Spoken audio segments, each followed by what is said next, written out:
What would we like? Well, I would like the time.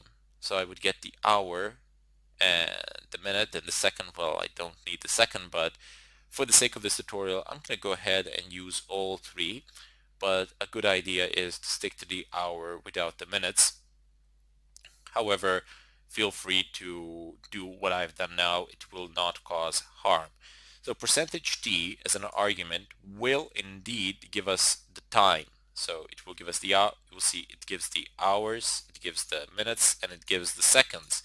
This is how you would define hours, minutes, and seconds separately, and you could also exclude some of them without any bigger difficulty. Another thing that I would like to have is the date. The date is percentage %t. Let me just see if I can find it. Should be around here somewhere. Come on, please. There we go. So percentage %t is time, and that's going to give us the date pretty much. Same as, oh, sorry, not t. It's f. I'm losing my mind here. It's f. My sincere apologies for this. We need f. The percentage %t is for time, and f is actually for date. And there you go, full date. Same as defining a year, a month, and a day separately. Again, you can use this format and then omit either a month, day, year, or something of a kind, and in such a way gain a better filter for your date output, for the output of the date command. Let's go ahead and type in date just to see how this works. Percentage %t.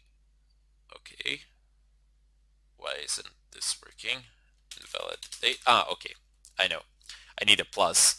Let's go back to date dash help.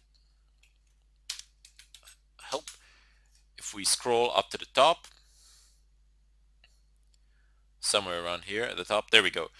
Usage. So it's giving us the syntax, and you see in front of the format you have to have a plus sign. And that is what I was missing. That is what's lacking in this one. Let's go ahead and clear the screen.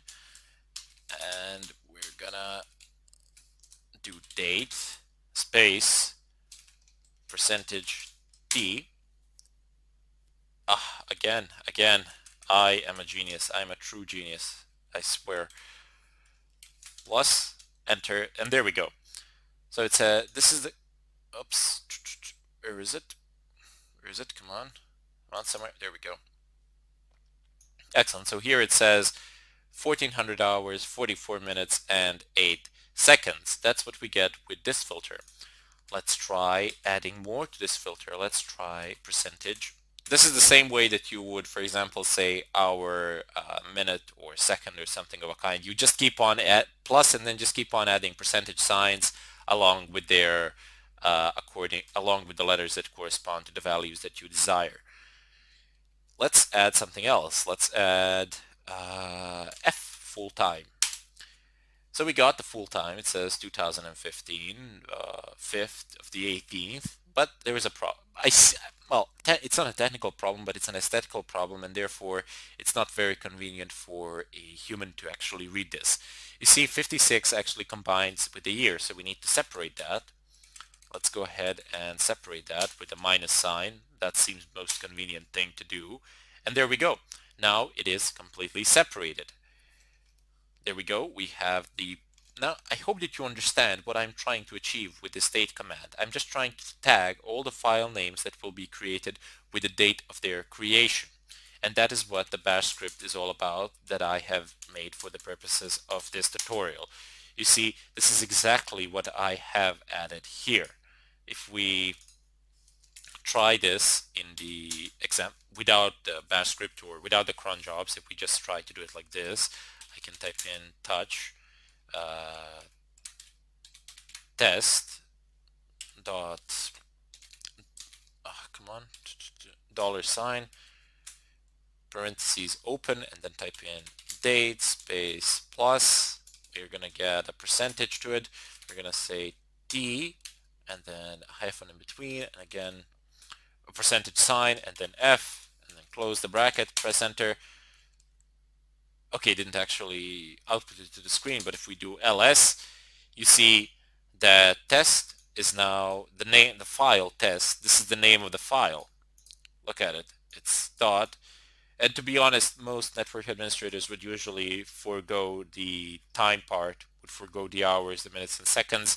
They would mainly go ahead and take the date, as that is rather convenient. But I don't know, I'm just putting it for the sake of the tutorial so you can see other things. Again, it's completely relevant. You can put in whatever is convenient for your purpose. You can put only hours, you can put only years, months, whatever you want, whatever is convenient, use it. You see, just adding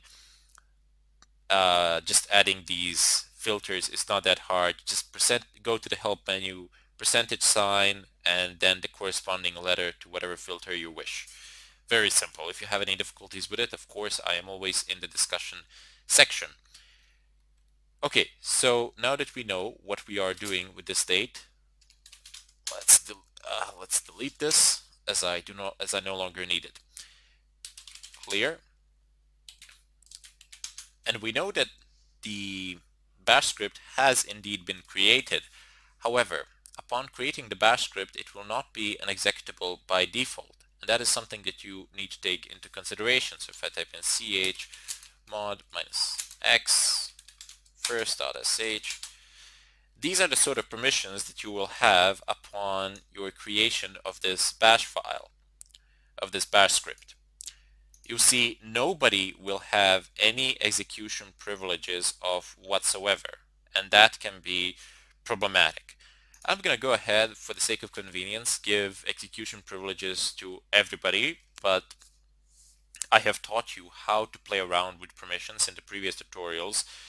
See if you can use this as an exercise to give individual groups individual file permissions. For example, try giving only the users, only the owner of the file execute permissions and nobody else. Try giving it only to the group, or try giving it to the world.